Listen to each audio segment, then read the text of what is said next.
toy. We want it bin.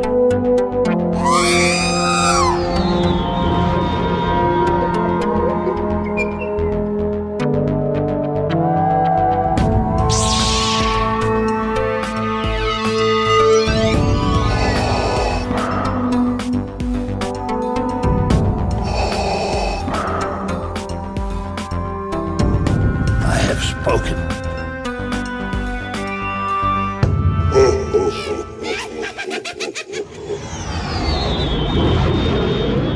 Welcome to episode 149 of the Smugglers Galaxy podcast, your favorite Star Wars podcast for smugglers in the galaxy.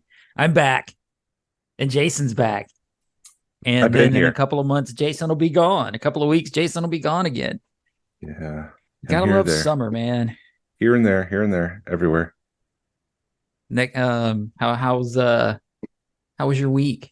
My week was great. Can't complain. It was a short week because I had Monday and Tuesday off from work. So a lot of it was just hanging out around the house and thinking about how I need to clean the house and not cleaning the house. And you know how it goes. Thank you. So now I haven't. Yeah, we kind of today after we get done recording, I'm going to bust butt on the house. And I'm like, if people are showing up as I'm running a vacuum on Sunday morning, they're just going to have to get over it. Yeah, well, I have family in town and they don't leave until Friday. So even if I were to clean the house, there's a good chance that the house won't be clean on Friday. Yeah. But then, so what we're talking about is the Georgia Alliance of Star Wars Collectors is having its annual summer social this weekend. And so Friday night is dinner as a club. Saturday is the event all day. And then Sunday morning, we're doing another Kennesaw run where Glenn, myself, and Tim Connor, who's another mega collector, we all live within 11 miles of each other. We're just opening up our homes and letting people just, chill and check out new collections and some rad toys. And I'm talking more about Glenn and Tim. You got the rad toys. I mean, Glenn is the premier Bill and Ted collector in the country. And we've got to get our houses ready. And sure, I'll be ready. Yes. Shoot, what was it? So my father-in-law calls my wife because there's a bunch of stuff going on. Like, Mandy's grandma's getting older and she's, they're trying to figure out if she's going to go in a home and, just shit that happens when you're getting older.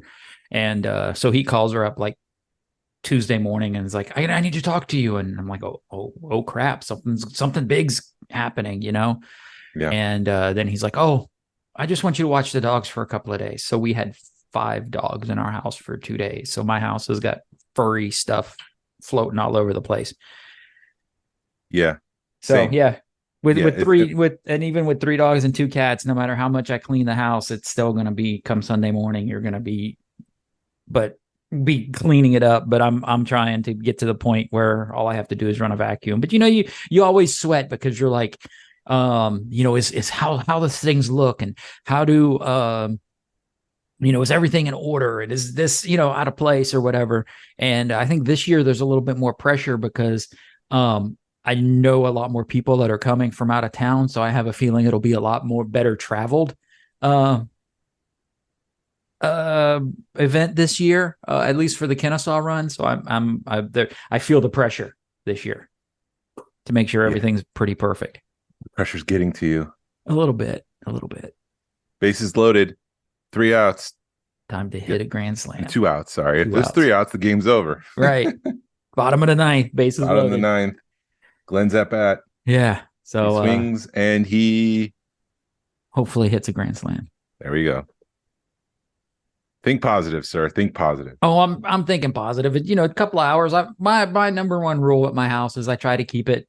I got a half an hour rule, or at least in the back of my mind, where if I know people are coming over, I can have it looking decent in a half an hour.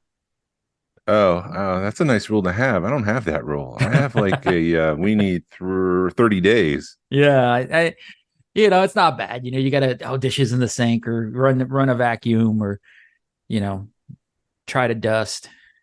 But yep. Yeah, I'm going to hide animals. I decided, like you were saying before, my dog is shedding right now, so there's white fur everywhere. I've decided to hide some of my Black Series, which kind of goes against the philosophy: if you can't display it, then why keep it? Mm. But I've also heard there's a practice where like if your floor is clean, even if all the shelves in the house are full and cluttered, if the floor is clean, you feel like it's a clean room. Yeah. So I'm just gonna pack away all my Black Series that are on the floor for now. I'm gonna move out my chair just to give more room so people can go up to those cabinets. Mm-hmm. And check those out. So I've got a plan. I'll be doing that today. Tomorrow I'm going to go out, do some weeding, and I'll be ready. I'm thinking positive. So we're Yeah. all Oh, yeah. fine That's here now. another thing is I got to figure out a day to cut the grass. So Yeah. pressure, pressure, pressure. We were actually, what's funny is we were looking at, you're watching TV and there's an advertisement that comes up, $20 for your first house cleaning. So we kind of looked at it and, it's one of those things where you got to pay $50 a month and then you're paying $20 an hour. And I look at my wife and I'm like, truthfully, I'd rather have somebody come cut my grass than clean my house. If I got to pick one, take care of my yard for me. Yeah. Because that's a way bigger chore. I don't have a green thumb at all. And yeah, I hate it, but it is what it is. I'll just have to deal with it. The plants have a better chance of dying in my garden than thriving. So, but yeah, that's for another day. Let's talk about Star Wars plants. Do you have any Star Wars plants in your house? Star Wars plants? No, but I do have an R2D2 cutout, like the things that sit in your lawn cutout in my front yard. Did you ever get a Chia Pet, like an R2D2 or a BB-8, or I think they have Grogu? I do not. I think my wife has one, but I don't know what character it is because it could be anything that she collects. I think she maybe Chewbacca. I maybe Gizmo. I don't know. But I had the Homer Simpson one at one point. It's just the greatest like tchotchke ever because you could do something with it. Right. You grow something, but you actually maybe someday I'll used it.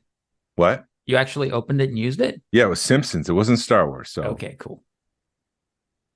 Did you pick up anything this week? Oh, first of all, how was the mountains? The mountains was nice. Yeah, they were fun. It's always interesting when you travel with another couple because my wife and I are up about 7, but I'm normally up by 8:30 at the latest, and they didn't get up till like 10. So you're kind of sitting around twiddling their thumbs till they wake up, and then they've got to get ready, and then it's always afternoon before you start doing stuff, and then by the time you get places, they're closing. Yeah. So that was kind of aggravating, but it was fun. It was, I guess, as relaxing as it can be. Did you drink manly beers and chop manly wood and make manly fires? Yes, I didn't chop wood, but I drank manly beers and smoked manly cigars and watched a fire and nice. got pretty buzzed. My wife is a bad influence on me because I will find a beer. I normally, when I go to a brewery, I'm looking and I'm like, okay, 8%. All right, cool. Let me try that one. And then I had one and it, one I'm good. And then she's always like, get another one. I'm like, it's 8% because you're not driving. So that was kind of fun. And we were playing. You ever play Phase 10? Yes. Yeah. It's my wife's favorite game. Dude, we were playing. Oh, dude, you're in trouble. We're in trouble next time we come over or y'all come over or whatever. I hate Phase 10 because I'm always losing. Dude, I was winning, man, because my mother-in-law is like the queen of the game and she's always keeping score and stuff. And my wife was doing that, playing that role. But then me and her, and my two friends, they had no clue what was going on. So I'm like, maybe I'll win. And then we get towards the end of the game. And of course, my friend goes out and he, you only had like one round when you got the whole ton of cards in your hand. And he goes out with like one round. And I got stuck with like 100 points. So I got screwed. And of course, I was buzzing pretty bad by then. So it was, I didn't really care, but it sucked because I was like, finally, I can win a game. And I'm always losing. Always losing. Without fail. We did. Yeah. We went up to a flea market, picked up some stuff from this flea market because there's a bunch of flea markets up there. And there's one that my wife likes to go to that I found some good stuff there. What? And just kind of hung out. I got my new grill's portable because it'll come off the stand. So I brought that up and we basically cooked everything out there all 4 days we were there. What would you pick up from the antique store? I picked up. I got my first mini rig, dude. Oh, really? Yeah. Which one? Was the suction cup one where it's got arms and it can stick to the wall and hold somebody in the back of it. I don't know which one it is. I didn't bother looking up. It was $15. It's The one of the weirder suction looking- traction, Yeah. suction tractor. We'll call it that. Yeah, there we go. Somebody's screaming in there. And Good. somebody screaming at the podcast, and it had a freaking beater snow trooper in it. Oh, cool. So for $15 with a beater snow trooper, I was like, that was hard to pass up. And then I got one of the, I guess, an electronic game. It's got red lights on it. It's the typical stereotypical when you see Star Wars, it's this game. Mhm. I thought they were huge. It's only like 5 inches. That was another thing. It was like $15, and you open the battery pack and everything. It looks like it was never played with. Oh, But nice. It was played with. It was very well loved. I thought you were going to say open up the battery pack and it's just corroded with acid. Dude, it was beautiful in there. That's awesome. Yeah. So That's good I to hear. haven't put batteries in it to see if it works. It takes like 4 AA batteries, which we have a ton of, and I just haven't done it yet. I don't know how to play it because it's one of those old school games where, you remember the old school games where, like with baseball, instead of it being a person, it's a red dot. Yes. Yep, It's I one of have a those football, games. Yeah. I have no clue how to play it. And then I picked up some cups, some of the birthday cups. It's the logo or graphic where it's got Boba Fett standing right next to Darth Vader. I kind of have a run of that going because I've got napkins and I've got plates, and then I found some cups.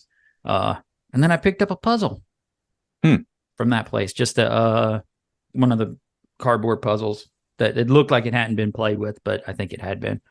But it looked really good. Nice. Yeah. So that was it. Oh, and I also picked up at the same place, I picked up a Michael J. Fox book.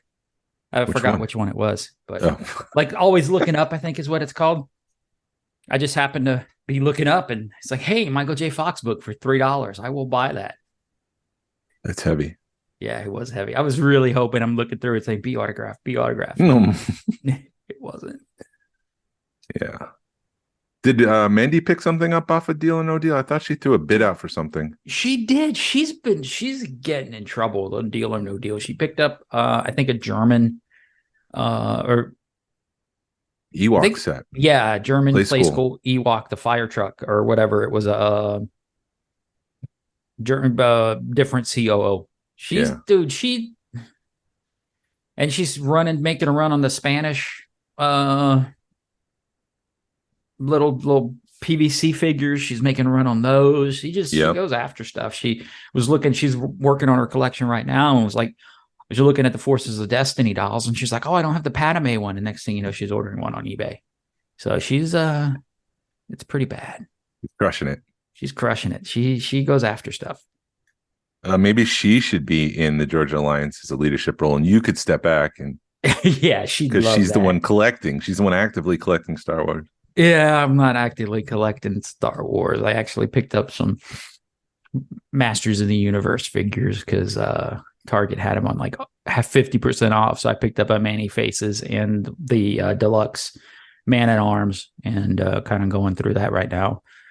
That's the one part I really got to organize because all those are, they're kind of a second thought and you just throw them on a shelf and then before you know it, the shelf's full and it doesn't look good anymore. Yeah. So yesterday you said you saw Cobb Vanth and Cad Bane at Target, the exclusive 2-pack Black Series. Yes. Why didn't you pick it up? What was your hesitation? I don't like that Cobb Vanth, the without face the armor. on that. Oh, Huh? just the face. I was thinking. I'm sorry that without the armor. I didn't know you meant the face. Yeah, I don't like the face sculpt on that. It just doesn't look right. I don't know if I think it's the beard just throws it off, and because that's why I never got the armored one. Because first of all, by the time it came through, the pre-order came through on Target, my red card changed and then it canceled on me. And then I've seen it for sale cheaper, and I've just never been a fan of that face sculpt of Timothy Oliphant. Mm-hmm. And I don't know why. I don't know. Plus, it was like $50, and I'm out of Black Series. It's not like I was and I'm not collecting them anymore. Yeah. Unless it's something that I really like, and I already got a Cad Bane. So why would I want, another one? Even though I know it's different. But the reason I asked you about that is because somebody was like, "Oh, they're already going for $100 on the secondary market," and not that I'm a flipper, but it's like, if you know, and it's what the back of your mind, you're like, is it worth that much? Is it that rare of a thing that, or is it just people being jerks? Now look at all of the stuff that's Target exclusives, because I think that's a Target exclusive, just sitting on the store shelves at 50% off this week. Seems like all of the Target exclusives are just sitting there. And it seems like people just aren't buying modern Star Wars like they used to, because I just saw a whole 2 pegs full of the TVC Dark Troopers. You've got all the Indiana Jones stuff that's on clearance. You've got the Gamorrean Guards that's on clearance. So I think any Target exclusive, you're good. I don't think it's that rush. Yeah. And I think what's going on, and I'm hoping it does seem like when there's a change in seasons that Star Wars, that Target will start to discount all their stuff so they can get prepared for the next rush. Yeah, I struck this week because of that, and I made out greatly. Did you finally buy the sexy Indy? No, I haven't found that one in the store yet. But you want the black series, the 6-inch one though? Yeah, I did find the Gamorrean Guard, which I've pre-ordered back in December on Target in the app, and I haven't received it yet. And so I've just been waiting for Target to ship mine. But Jordan, who was on last week, said, you probably should get the one that you want, because there's no guarantee the one that they ship you will be in good condition. You might get a bent card. And I'm like, I don't know. I'm just going to hang out and see. But this week it dropped to 50%. So they were $17. And so I quickly ran to Target and I picked one of those up and canceled my pre-order. It's like, I pre-ordered this thing. It's been available in the stores for months. Right. Target had every opportunity to send it to me, but I'll just buy it for the discount. I don't understand what goes on with, because it happens with Hasbro Pulse too. You have the pre-order stuff that just sits there, and then you can go down to the store and buy one. Yeah. The other thing I don't understand is, like, how does Entertainment Earth get some of the stuff before Hasbro? It's their product. Like, I feel like when things get shipped out, it should be coming first from Hasbro, not from Entertainment Earth. Maybe the shipment got shipped back to the wrong place from UPS. Because dude, I really thought about picking one of those up. Yeah, it's the other thing I picked up. So for those that can't see, I'm holding the Marauder, the Micro Galaxy Squadron Marauder, which is awesome because, like, you flap down one wing and both wings flap. Nice. So there must be some sort of gear involved. I'm just assisting it, but yeah, I can take my hand off of it and it does close on its own. That's awesome. The landing gears, I like how they do landing gears because they kind of flex out from the inside. So they kind of lay across the belly and they kind of fold out. I like the back. It's got the little bed rest for Omega. So Omega can go back there. Oh, nice.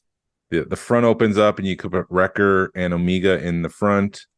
The side opens up and that's where you have a couple chairs so you can put the rest of the Bad Batch. The only thing that it's open. Yeah, so it's got a couple seats there so you can play out with your action figures there. The only thing I don't like about this is that Wrecker is too small for the hatch. The hatch doesn't open up to get inside the ship, the door. Wrecker's too small, so that makes me think the ship is scaled down. And I know they've done this for other ships just because of price points and making sure that it fits into the line as they want. Right. I just wish that everything was in scale. So you got the Falcon that's slightly smaller, and I think this one's slightly smaller, but I'm really impressed with it. I like the wash. They've really perfected the wash where it doesn't look like it's dirty, but it's not too dirty. Like they tried to make it dirty. So yeah, I'm very happy with this ship. Is the canopy see-through? The front one? Oh yeah, I can see that. Yeah. Yep, the front is see-through. It's like a red, and then the back is see-through as well. So you could put a Mega back there and see her. Damn it, I might have to go pick that ship up. I saw it and I just didn't. I'm like, I don't know. I'm trying not to spend a whole bunch of money because there's another big old rumor that we're hopefully get into here in a minute. Yep. So I'm trying to save up for that. and not overdo spending because of that. And yeah, that was, but I was looking at that, and speaking of the ship that Hasbro's teasing us, thinking of the Ghost while you're opening that, I'm like, they could do a Ghost real easy at that size, and you don't have to get into it, because that you're just opening up one hatch and you've got a little bit of play area. Mm-hmm.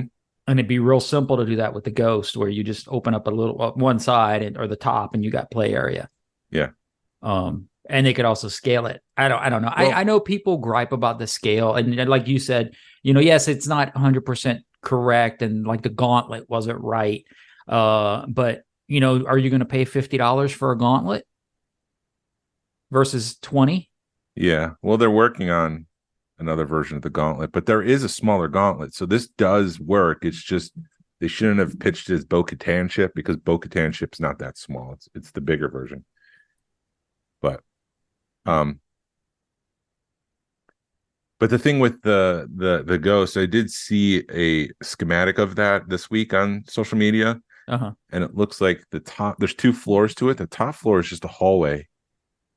Right. The bottom floor is where the kitchen area is, the bedrooms.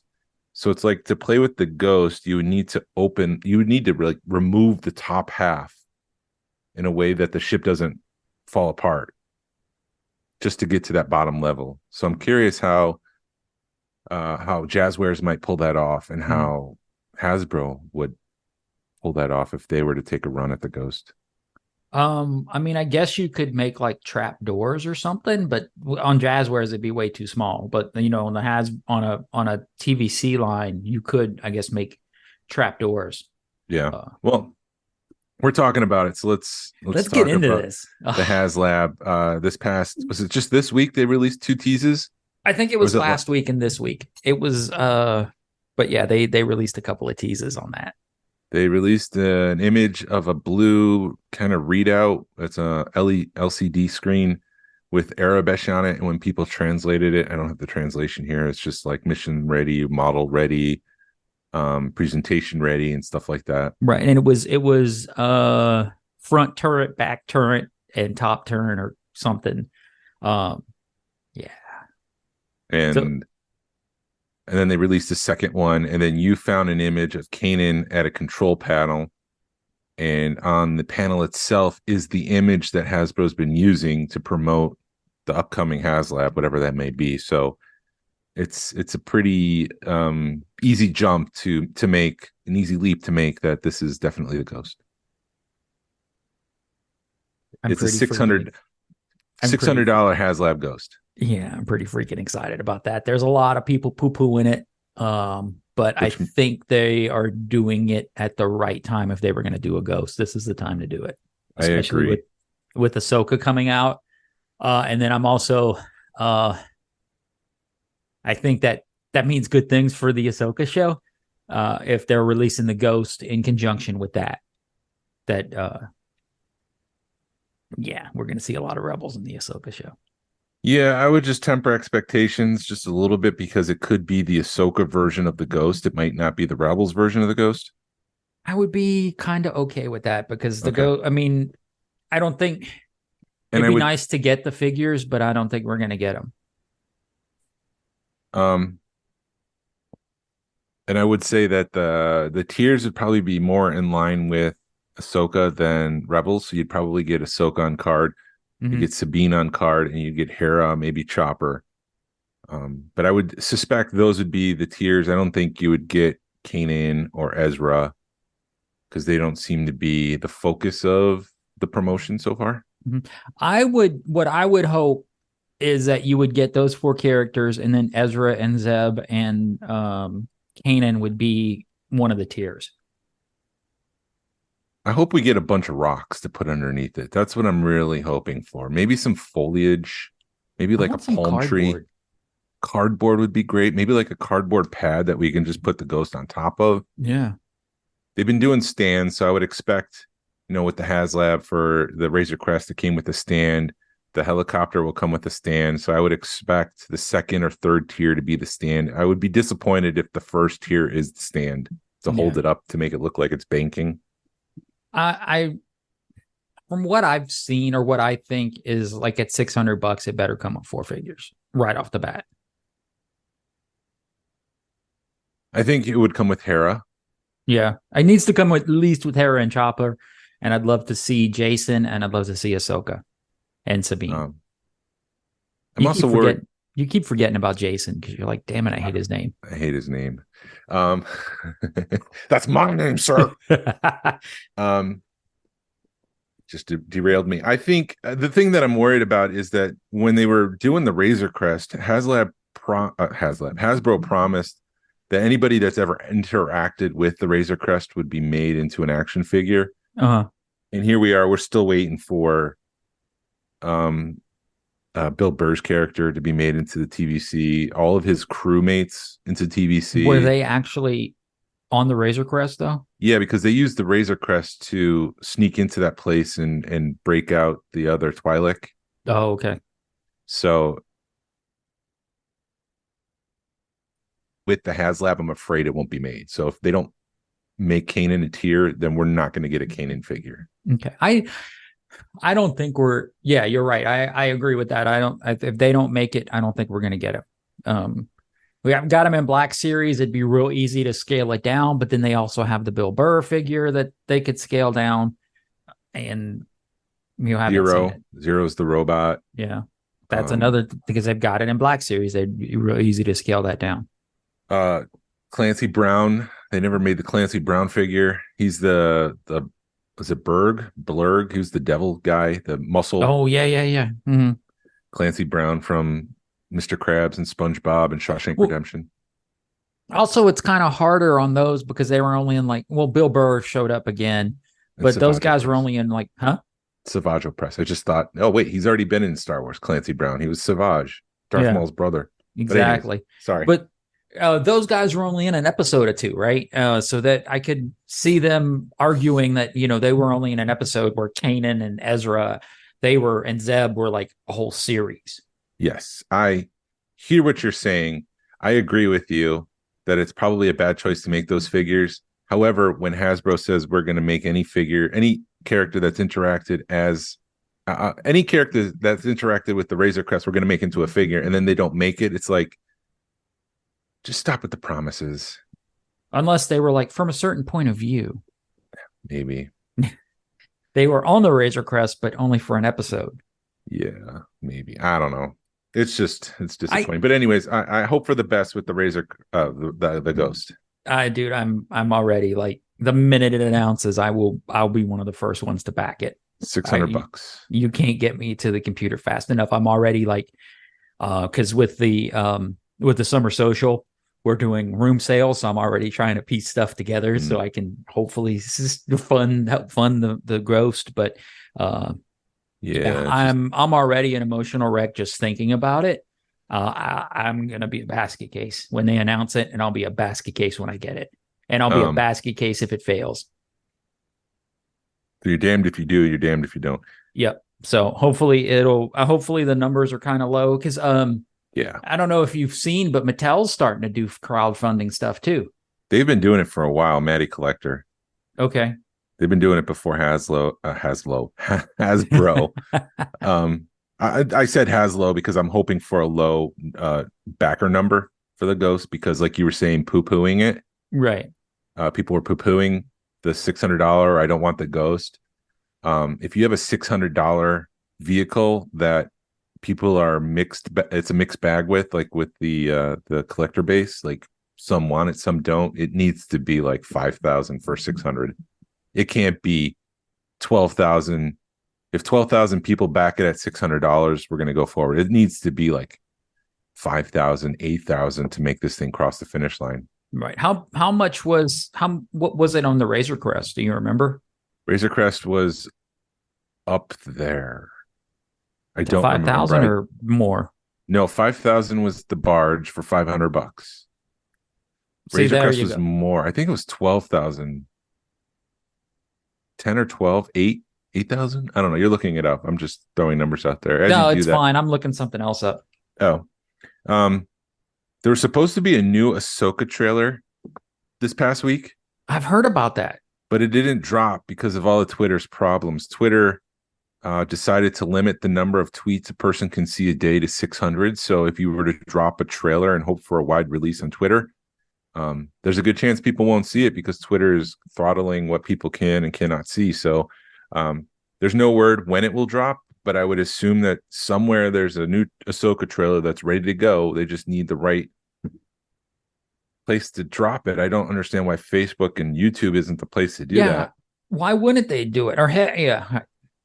Or just go ahead and, I mean, I know you were having your issue with Threads, but just do it on Threads or something. I don't know. Or just don't even bother with the Twitter unless they're thinking that they're not going to get the backing or whatever. I see your face. You're like, I don't enjoy Threads, but I hadn't even messed with Threads. So, but no, I pulled up back to the so I pulled up Mattel is doing a Jurassic Park, the gate to Jurassic Park, and it comes with it looks like it does come with the Explorer, and it's $250, and it's only got 24% funded with 18 days left.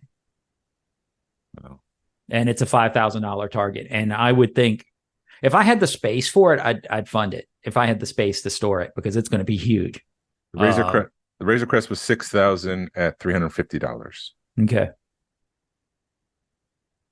But I'm surprised that this isn't even funded good, because I was looking at it. It looks cool. But, when it gets to 5,000, well, you see, here's the thing is when you get to like these tiers, when the first tier at 5,000, the gates will be automatic.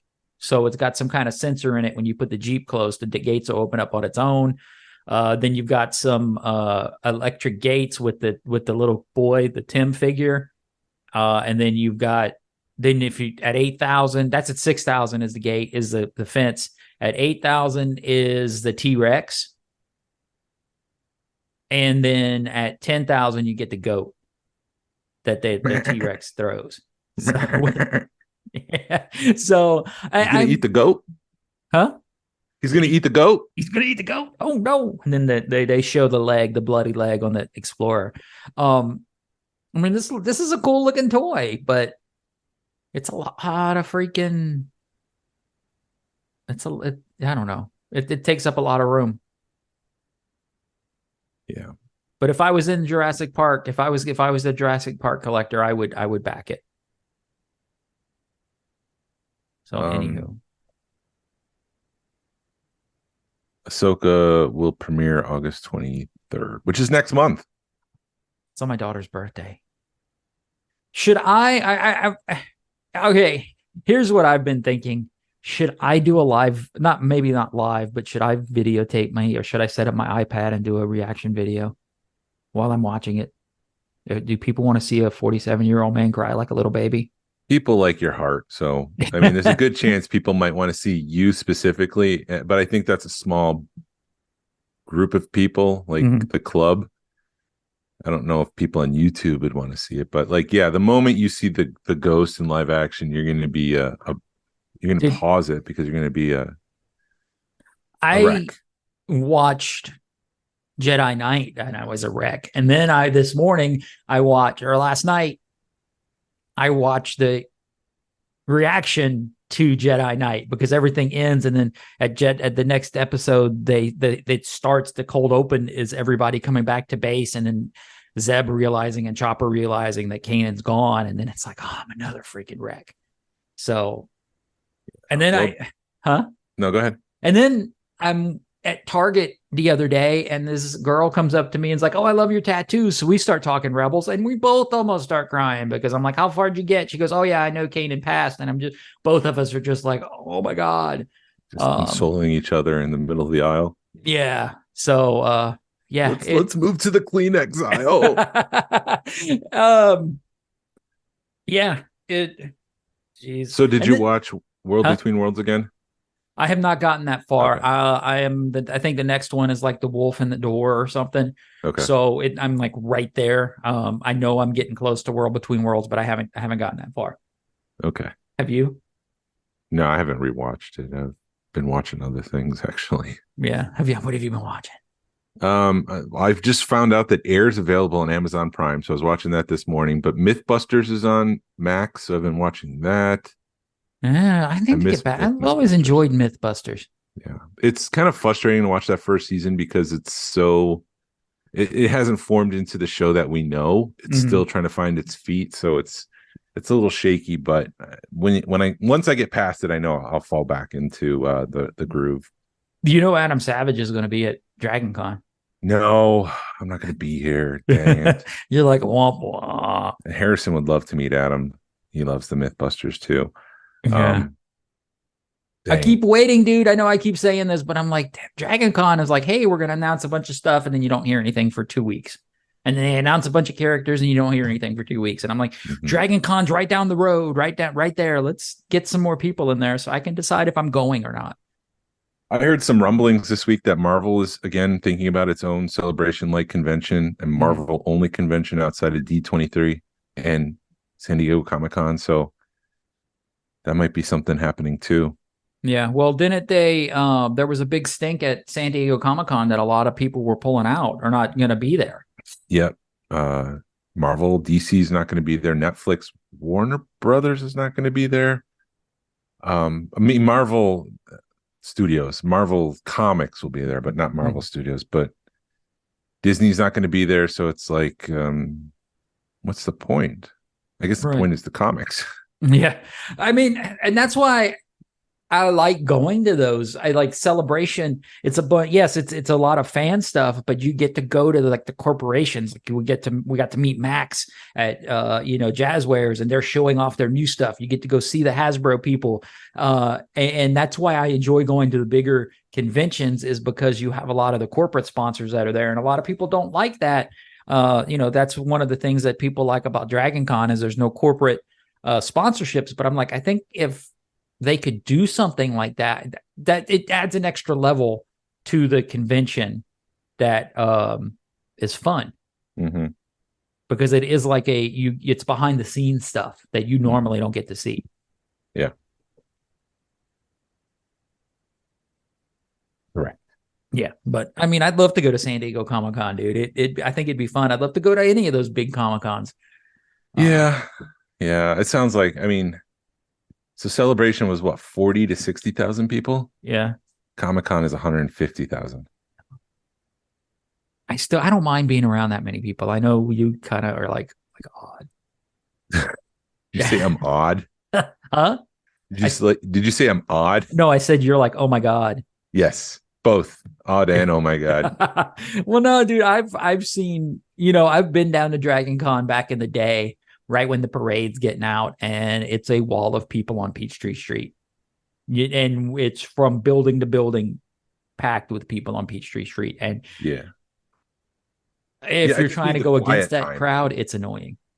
Huh? I can do it. I just need the quiet time. Right. And I have noticed that they are starting to do that at conventions. They're starting to have like rooms to people, if you need a quiet space, they're starting to be more accepting, or accepting is not the or accommodating for that. So hopefully that's a good good direction. Also this week I want to say congratulations to Nerd U, because they opened up their first brick and mortar store in Commerce, Georgia. So we've got another toy shop in the area to check out. Yep, I need to go check it out. The only part that sucks is it's like 2 hours from my house, or an hour and a half from here. Yeah. It's going to be a haul, but it's got to be an afternoon. Yeah. But I think they're right next to a brewery, so it would make a fun afternoon, because you can go get a couple of drinks, go buy some toys, and then come home. You get the drinks first, then you make mistakes in the shop, and then you come home. But then you've got to sober up, so you have to hang out in the shop. Right, exactly. Yeah, that's what you got to do. Yeah, man. So congrats. Yes. Congrats to them. Yep.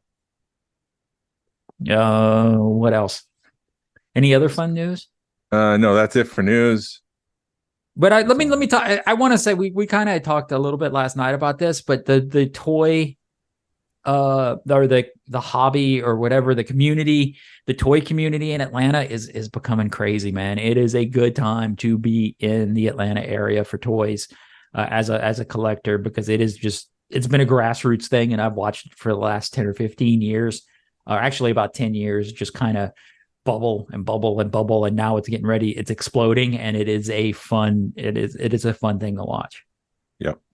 I came down at the right time because, like you're saying, there's just so many shops, there's so many toy shows. There's a great community of not just Star Wars collectors, but action figure collectors in general. It's like it's just the right conditions at the right place at the right time, and it's all coming together here in Georgia. Right. Speaking of which, the Powder Springs Toy Show is August 5th, the swap. And then August 19th is our buddy Chris Hamer does Legion Con. That'll be down in Smyrna. And that's a cool show, because yet again, it's at a Legion, and there's a bar right next door. So a bar in the place, so you can go get a couple of beers and then go shop. And it's just fun to hang out all day.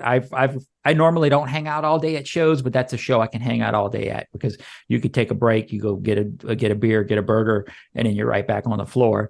And then of course there's Dragon Con over Labor Day weekend, which it's a fun. It's not fun for as a collector, but it's a pop culture, good pop culture place or convention. Yes. Yeah. I can. And the only reason I say say that again. I can attest to that personally. Yeah. The only reason I say it's not fun as a collector is just because it's not really made for toy collecting. It's made for other stuff. So if you're a cosplayer, or if you're looking for, something for your outfit, it's a fun place to do. But yeah, it's fun. It's one of those, or if you're looking for art, it's got some of the best art. They've got a big artist alley. So it's fun. And our buddy Christian will be there painting live. And I need to see that Rebels piece that he's doing. Christian's going to be there? Yeah, he's there every year at Dragon Con. Yeah. Awesome. Ask him how much it would cost to do an exclusive print. Okay. Does it give you the buddy discount? I don't know. We'll see. As a freebie. It's not going to be free. But are you wanting to do something for the club? No. Oh. For Rogue Fun. For Rogue Fun. Yeah, there you go. That'd be fun. Keep May 4th, 2024 open, people. Details to come. Yes. Fun weekend here in Atlanta. Anything else? I've got a brief topic we can hit upon for the next 20 minutes or so. I think that's all the news. There's not we haven't we haven't done a show in 2 weeks, so it's a lot of catching up, but yeah. I think we're good, man. Let's what is your topic, my friend? So we've known Star Wars for 46 years. Yep. And we've known the special editions for 26 years, which means we're at the point that we've known the special editions longer than we knew life without them. So I thought we tried to do a subjective review of them now that time has passed. Were some of these changes necessary? Did they enhance the plot? I just don't want the gut reaction to be forget it all. Like I just wanted to have a conversation and be like, maybe that wasn't necessary, maybe that did enhance things, I don't know. Right. So, but to be fair to George, he started tinkering his movies right from the start. In 1977 there were 3 different audio versions. Wow. Yeah, depending on what mix you got, there was like stereos and monos and all different kinds of things. And so there was subtle dialogue changes. You can go on Wikipedia and they track, like, instead of saying this, he says this, and all that stuff. In 1981, for a re-release, 1981, he added episode 4, A New Hope, to the crawl. So it didn't say just Star Wars anymore. It had that. And then in 1993, he started changing color balances. So things were looking a little bit different. Mm-hmm. So to be fair to him, he's always been tinkering. It's something he's been doing from the start, but things really amped up in 1997 with the release of the special editions. And as we all know, that was a way to prepare for the prequels, to see if this is something I can actually do, add digital creatures into the movie and make it look real. And so I thought I'd just go through the changes.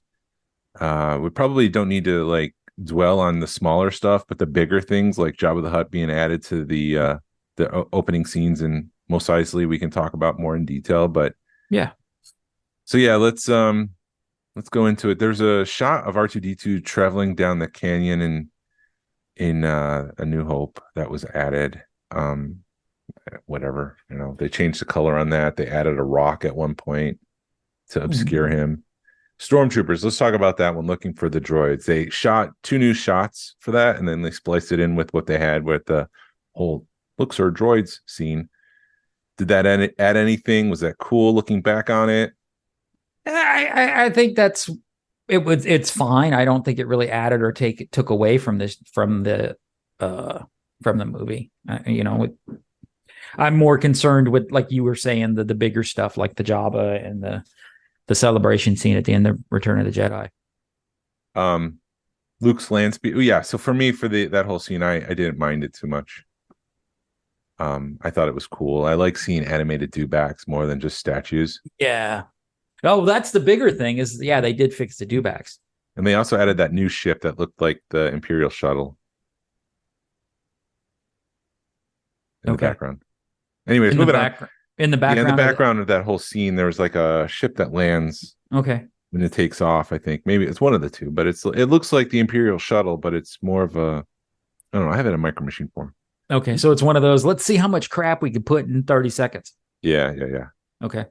Yeah, which is probably most people's complaints with the special editions is that they just added too much and it's just cluttered now. Right. Luke's land speeder was higher off the ground, which I appreciated because I always thought that it just looked messy with like the Vaseline underneath it. I know it was mirrors to reflect what was there, but then they also like obscured it post-production. So seeing it higher off the ground and seeing that obscure Vaseline, for the lack of a better word, I appreciated that. Yeah. No, that's something I would give it as a plus. That, I would be, that needed to be done. So let's go ahead and do it in post. We can fix it. Ben Kenobi's hut was changed. Wow. Dude, and it's been, let me just say, so it's been so long since I've seen the non-special editions, because you have to go find a VHS tape at this point. Yeah.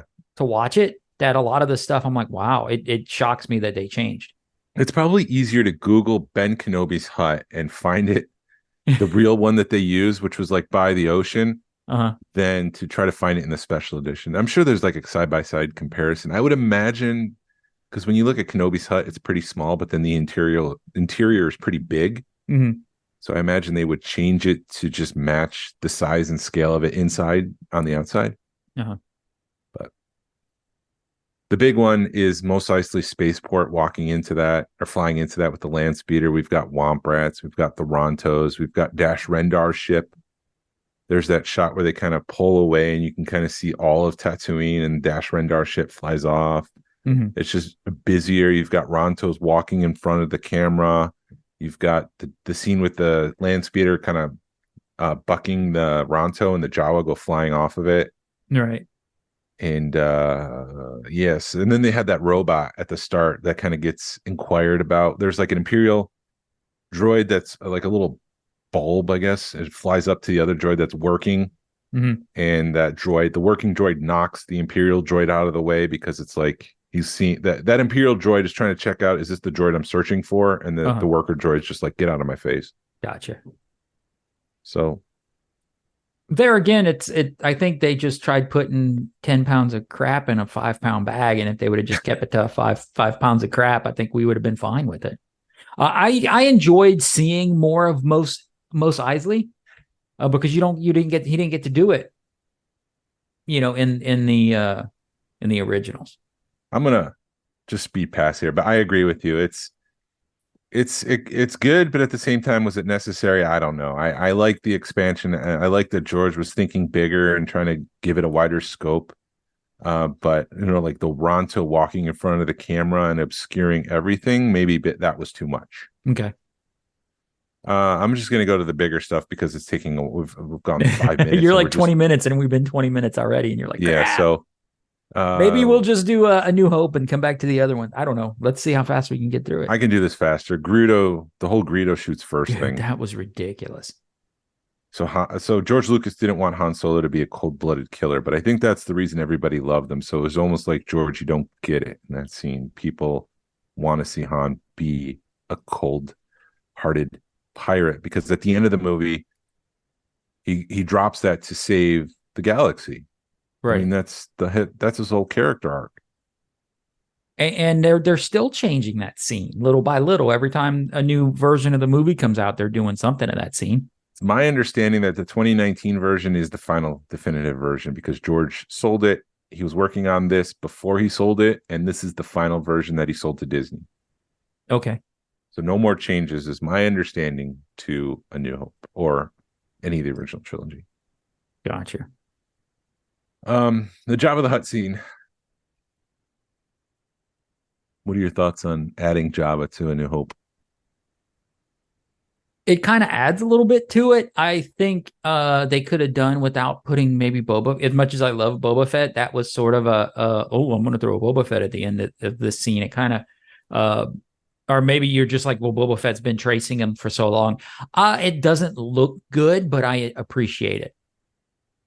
I think they could have done maybe. Well, I think what throws it is Han pointing him at the in the chest. It was more him stepping on the tail for me that I was just like, oh, that didn't work. Yeah, but I mean, they actually shot that with a human Jabba. So before they had the puppet the technology that they can do a puppet that big, there was a human Jabba. So it's kind of fun to watch the original and see, how they did it. But yeah, no, I agree. It's the pointing at the chest and the walking over the tail that kind of ruins it. And they could have done without those. But if that's the way they shot it originally, I don't think there's any way you can change that. They probably could have done a digital thing where it's a wide shot, and instead of walking on Jabba's tail, he kind of walks on the front of it. It would all have to be CG. You couldn't use any pre-existing material, but that's the way I would have done it because it just doesn't look good with him stepping on the tail. And why would you step on someone's tail? That just doesn't make sense. It's Han being Han. Yeah. I didn't mind Boba Fett being in it. I mind when Boba Fett looks right into the camera right at the end, like he's walking, and then he just looks at the camera and like, "What's up, peeps? I'm here." Okay, there you go. That's the issue. Yeah, that's the issue, not Boba Fett being there. But it's just like in the Jabba's throne room where they added him in, and he's flirting with the girl, and he purposely looks at the camera and like adjusts his helmet, and you're like, oh, there you are. Yep. Some of the things that he added is the complaints about the prequels is that there's a lot of landing and taking off scenes. Like, is it necessary to see the ships land? So you've got this extended shot of the Falcon flying into Yavin 4 and flying around all of the different planets and the exoplanets. And you've got shots of the X-Wings taking off now. There's that tracking shot where it's coming from the right and it's the left. And you're just watching, from the camera's perspective. It's just like a motionary camera. That's in a pre-attack. That's like when they're getting ready to attack the Death Star, right? Yeah, but that's like the complaints about the prequels. It's just a lot of takeoffs and landings. Yeah, that X-Wing shot has been used so many times since it's happened. It's like an iconic shot now. Yeah, because there's a shot very similar in Rogue One. Yeah. To that. Yes. I didn't mind that shot. I liked the additions and that they sped things up with that, and then the whole like attack on the Death Star. The thing that really bothered me is that they removed some of the matte squares. So when you're filming a movie, you kind of punch out the section that you want to use for the special effects. So if you have an X-Wing against the blue screen, you, instead of taking that whole wide shot, you just kind of take out a square of it. But when you place it into the film itself, you can still see that square. It's a little bit transparent. It's a different color black. They removed some of that, but they didn't remove all of it. And that stuck out to me. And I'm like, why didn't you just do the job? Why didn't you just finish it? Right. I think the thing, like going back to that X-Wing shot that bothers me the most is you could tell it's CGI. You could tell that the guys in the X-Wing aren't real. Yeah. That's what bothers me the most about it. Yeah. The Death Star explosion has that shockwave now. I don't mind that. That I think adds to it more than takes away. The big thing that I forgot about the cantina, they replaced aliens. Oh, did they? Yeah, like the Wolfman wasn't there because George thought that it looked too much like a Wolfman. So they added that worm guy that kind of looks up. Oh. There's a couple other ones that they see. The Wolfman's kind of iconic though, man. Yeah. I'm sure he's still there. Yeah. Just You just he's behind camera. Huh? Yeah, I think we're gonna say the same thing. He's behind the camera. We don't Yeah, or see him. something. But I mean, that wolf guy, that I don't like because that you it loses its nostalgia when you do stuff like that because people are like, oh, the Wolfman, and then the Wolfman's not there, or the dude with the sideburns. Why would you take him? I mean, I know he's still there, but He's still there. that you're not going to want to take somebody like that out, or the guy with the space suit, the Earth space suit on. You're not going to want to. You want to leave that crap in because that's what we like. Yeah. And we were watching it because it was on TNT this weekend. They were just playing everything, and it was playing out of order, which is kind of annoying. But it's like you're watching it and it's 1970s style, but 2000 or 1990 technology. Mhm. If that makes sense. Once you start messing with a show, with a movie like that, you lose the 70s nostalgia to it. Mm-hmm. So it's a hodgepodge. I think I lost Jason. Hold on.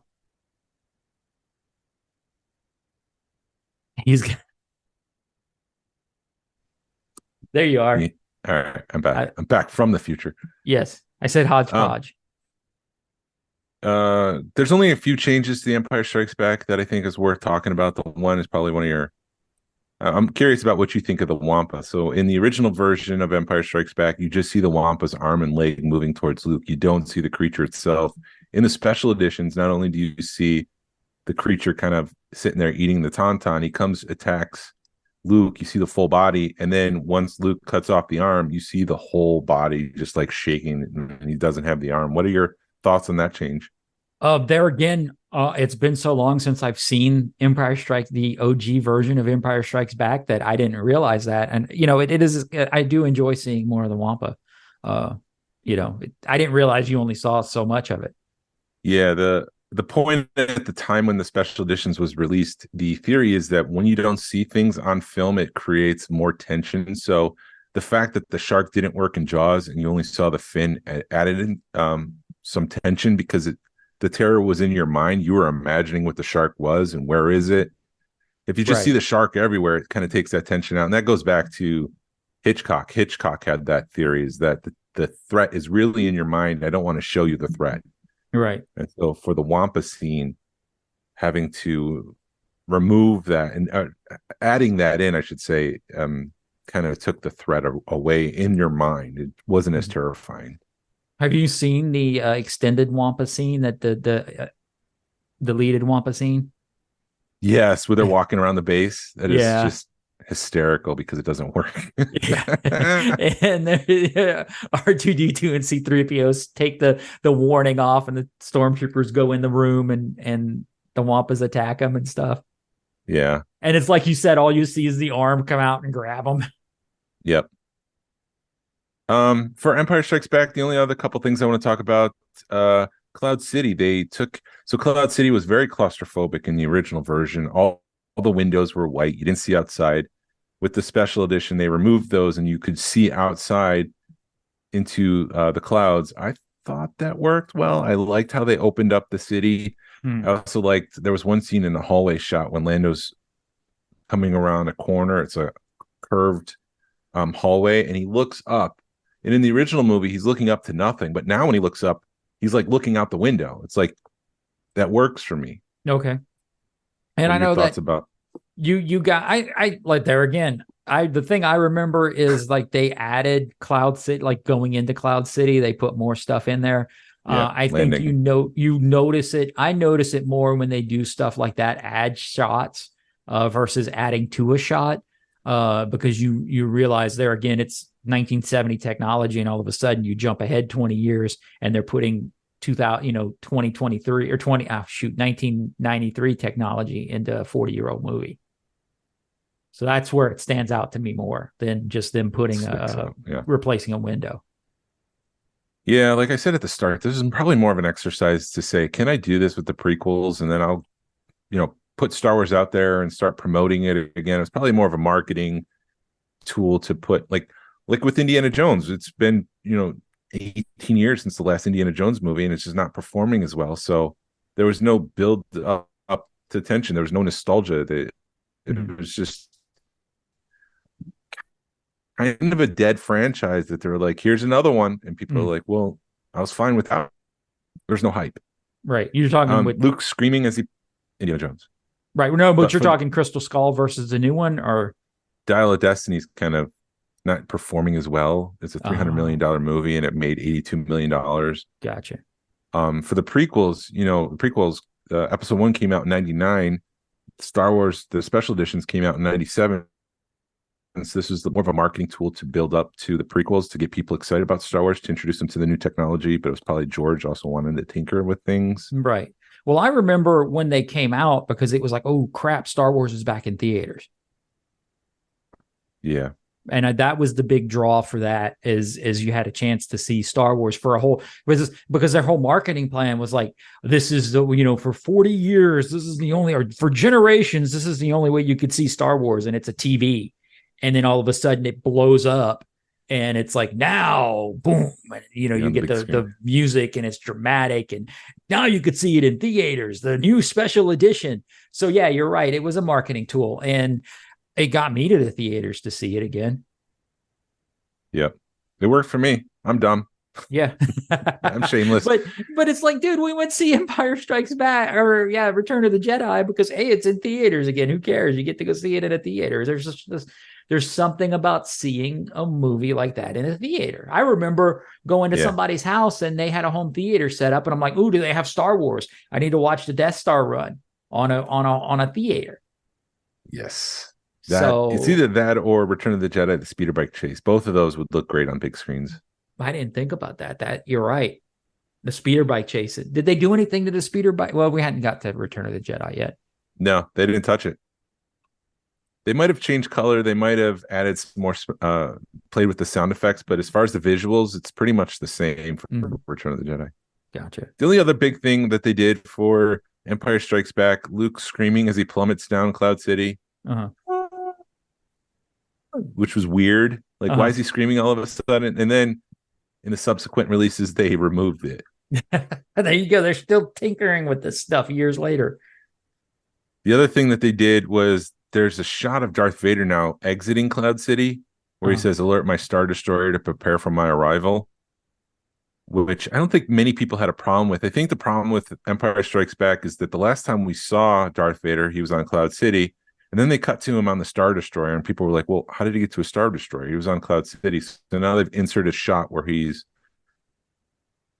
going from Cloud City to a Star Destroyer. And then they also use an alternative take from Return of the Jedi when Darth Vader first lands on the Death Star. They just used another shot for him to land onto the Star Destroyer. If you pay attention, you can see it's Moff Jerjerrod on the Star Destroyer. So, jeez.